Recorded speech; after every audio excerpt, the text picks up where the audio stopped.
back, all my Tacticians, to another Tactician Monday Matches. My goodness, how long has it been since we've done one of these? Seriously, how long has it been? In any case, we got two double battles to go. Quiet, Mama Rushy Ram, I'm recording here.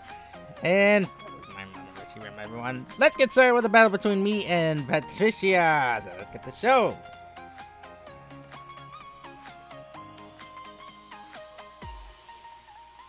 This is going to be an awesome double battle simply because it's rare that I ever get to fight Patricia in a double battle. She usually challenges me to singles because everyone knows that's where I'm weakest and with my most fragile. But here, she wanted to show off her, aptly named Glalie here. I did not realize the Glalie was named TNT. I should have guessed what the Glalie was going to do here. But regardless, Glalie gonna go for the Mega Evolution here. She's gonna have the Blaziken as well on the field, just gonna protect. Gonna set herself up, try to keep herself in the fight, keep herself safe. Glalie also gonna go for the Protect here, trying to figure out what she was going for with this double Protect. I go for the Entrainment here because it would have been a big gamble to stop give the Blaziken the Chlorophyll. But I was willing to take the gamble if it meant stopping the speed boost. Because then I just had to simply wait out the sun. And I could have kept the Blaziken out of the fight. Blaziken gonna have the white herb here. I think it was gonna, designed to stop, taunt shenanigans. Go for the Blaziken, but Clarissa hangs on with her Focus Sash. I go for the Extra Sentry here. It's the only, special effective move I have on the Blaziken that can actually shut it down. Light Screen comes out, gonna be protecting her from that powerful attack. My Extra Sensory attack, not my other attacks. Clarissa, she's got nothing that can hit that thing very well. But regardless, out comes the Protect again. This is where I know something shenanigans gonna be happening here. I go for the Leaf Blade, gonna try and take down the Glalie as fast as possible. Heat Wave comes out, does not connect onto the Blaziken because it protects, but it does connect onto the Glalie. So rest in pepperoni, Glalie. I knew what she was gonna go for. She was trying to explode that turn. And she didn't get the chance to explode. Poor Glalie. It only had one job in life, and it just wanted to explode. Now, out comes the Rhyperior. This is where Impy Shenanigans, have a bit of a problem here. She goes for the Earthquake here, and it does enormous damage to Mia. It does some damage to the Rhyperior, but it's not too much damage. Clarissa, however, goes down in one shot, and that able to outspeed the Blaziken with the +2 speed. Or +3 speed, however many speeds it has. But I'm able to outspeed the Rhyperior enough with my Ninetales to get rid of the Blaziken with the Extra Sensory. And as for, Mia, she's about to get a face full of rock from the Rhyperior. This is why we can't have nice things, people. This is why we can't have nice things. She didn't deserve this giant rock being thrown at her by a Rhyperior. She was already on death's door. Not really death's door, but you get the idea. 40 HP, she didn't deserve the Z move. Rest in pepperoni, my Ninetales. So we both lost our leads, but now it's time for Sylvester to do shenanigans. Zappelranger is coming out as well. Zappelranger, I don't know how to pronounce that name. Regardless. Out comes my own Blaziken. In this case, it's Thorin. So, I go with the Leaf Storm here.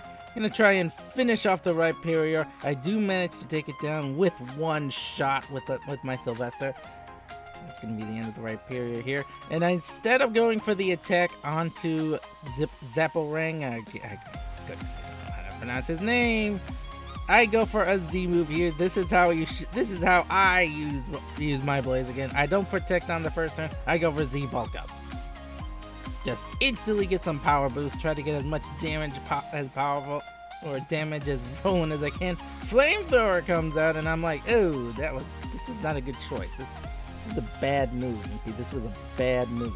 Rest in pepperoni, my Sylvester. Did not get a chance to show off, but I've got Thorin here, and he's got the speed boost to go. Now, out comes my Tapu Fini.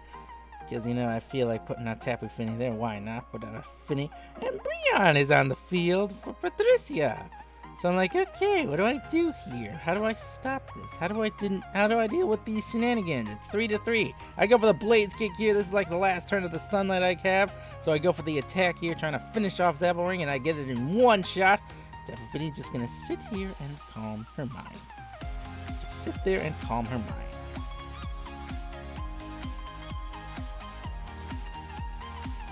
As for Breon, she's gonna go for the Encore. And I'm like, okay. I'll go for I'll keep on using Blaze Kick. Sure, why not?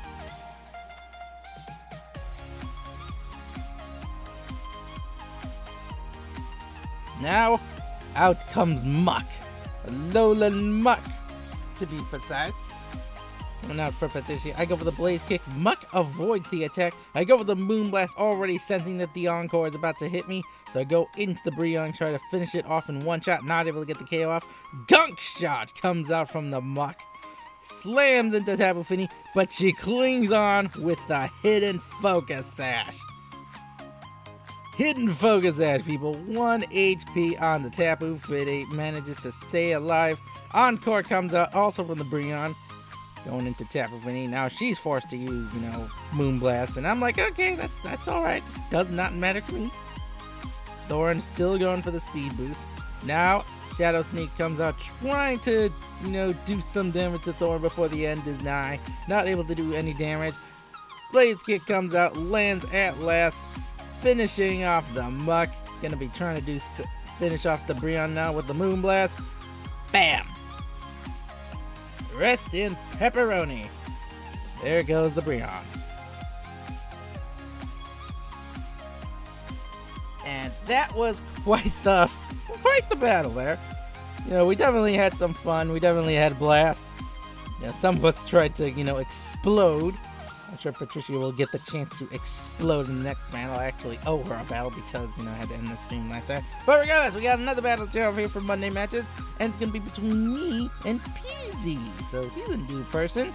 And, well, somewhat new, I think. He knows what he's doing. And I decided to pull out the impy shenanigans by pulling out an old team member.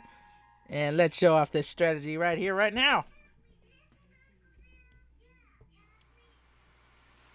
Now I'm going to start this off, as I said, against Peasy. Going to be starting off with my Alolan lead of, Alolan Ninetales, Snowflake, and my Zapdos. As for my opponent, he's going to be leading off with the Lycanroc and the Armaldo. I'm like, okay, so what are we going to do here? What are we doing? So I start up with the Hail, going to be trying to set up, the Aurora Veil. Zapdos just going to have the D-Tech turn 1, not going to do anything any fancy, he's not going to do anything crazy. Armaldo going for the Protect as well. And the Lycanroc just going to sit there as well. Aurora Veil coming out here, going to be trying to do as much protection as possible. Stone Edge comes out, does not connect onto my Zapdos. And my Zapdos is just chilling there like a boss. Now everyone's taking damage except Snowflake because she's the ice type on the field. Alright, Snowflake's job is done. So out comes Leia. It's been a while since we've shown off Lele, or not Lele, but Leia. Magnetic Fluck comes out, and this is where I show off my strategy. An Eevee-like Pokemon behind the Aurora Veil with defensive boots. Lycanroc going for the Swords Dance here. And I'm like, okay, what do I do here? How do I stop this? Rock Blast comes out from the Armaldo.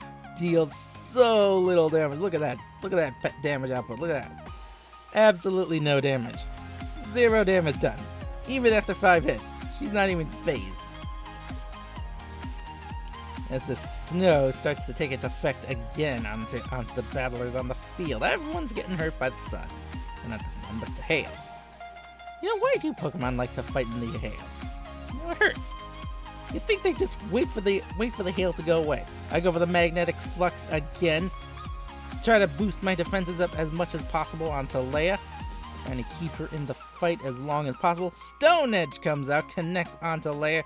Deals so much damage. I go for the Charge Beam here, trying to, charging up my attacking power if you get it. And increase my power quite a bit, at least one stage. And everything is going swifty here. Everything is going quite swifty. You know, as we take some damage here. Leia gonna protect this turn. I don't want to risk losing her. I want to keep her on the field at least just a little bit longer. Zapdos has done his job. He goes for the discharge here, trying to finish everyone off on the field as best he can or cause some paralysis. Swords Dance comes out again from the Lycanroc. I should have taken the gamble here and just gone for the attack. As Rock Blast comes out as well, slams into Zapdos here. I'm like, okay, that's alright. I got a berry. I'll survive. It's okay. Zapdos is perfectly safe. There's no way this turn he's gonna go down. He gets hit by another rock, and another rock, and that one is a critical hit, and another rock. I'm like, come on! Come on! I was behind the veil. I had a berry. How did you kill me? Critical hits. Random crits are fair and balanced, everyone. Random crits, fair and balanced. Now, out comes the piece de resistance, Azelf. That's right. Here we go. Psych Up from Azelf. Gonna be copying those boosts all the way to the moon. Stone Edge comes out, connects onto Leia. She goes down, but she did her job. She did so well this turn. X-Scissor comes up from the Amaldo, but it doesn't even phase Azelf that much. He's like, whatever. I'm just gonna sit here and do what I want. Now JP comes out for the play. Been a while since we've seen JP the Ampharos. Been a while since we've seen that. But regardless, it's time to go fabulous with the Mega Evolution. Look at that hair. It's so fabulous. JP on the field, gonna be breaking the mold now. There's nothing to stop the Amaldo from the Protect as well. As for Azelf, well, he's going to go for the extra sensory, and it's going to shut down the Lycanroc once and for all. So that is the end of the Midnight Lycanroc. Azelf has a life over there. He's on borrowed time. As for the Hippowdon, comes out to play with the Sandstorm. That's right, the Sandstorm is coming out. I'm trying to set up some defenses here, and I'm like, no. You don't get to set up your sand. You fight in my hail. If I gotta take damage for at least 5 turns, then we're gonna be fighting in the hail. I'm not letting you have your defensive boosts. I'm gonna shut you down right here, right now, with the extra sensory from Azelf. Going in, gonna be smacking the Armaldo, finishing it off. Bit of revenge onto Zapdos there. How dare that Armaldo get a critical hit and a KO. Earthquake comes out from the Hippowdon. Azelf is not affected. Gonna do some minor damage to Snowflake, but she's still behind the veil, so she's perfectly safe.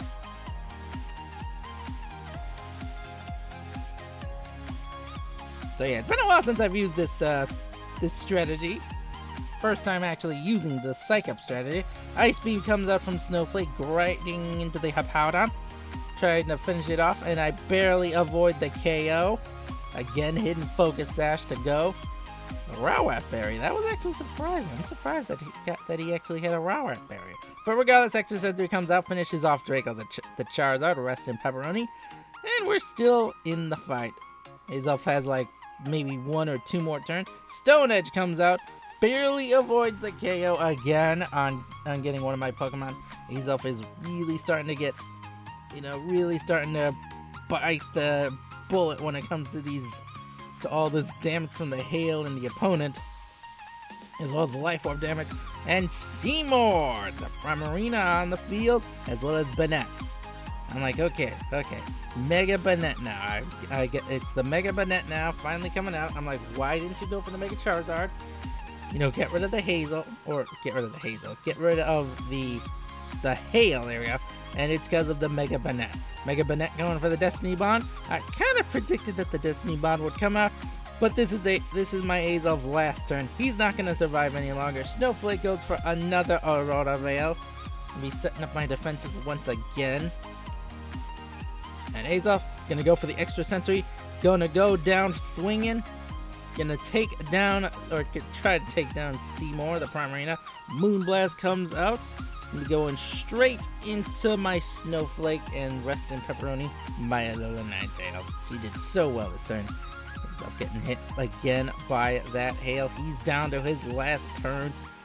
No matter what he does, he's going down one way or another. JP now coming out. This is the last turn indeed. Gonna be going to break the mold. And here we go. Final turn. Extra sensory coming out. Gonna smack into the Bennett. Rest in Pepperoni. And Bennett takes down the attacker with it. It did not matter with Azo. If the Bennett's Destiny Bond didn't finish me off, then I'm gonna tell you right now that the Life Orb would have done the job, as the annoying hat of censorship comes out for the Primarina Z move. Seriously, there's like only 3-4 weeks left before Sword and Shield, and they still won't let us show these Z moves on YouTube. Stupid censorships. Regardless, here comes the slow water of exploding power from the Primarina into JP. But he's part dragon, he's behind a veil, it's not gonna finish me off. Primarina takes about one last bow from the audience, it's not very effective, but JP goes for the Thunderbolt and finishes off Seymour the Primarina. Rest in Pepperoni Peasy.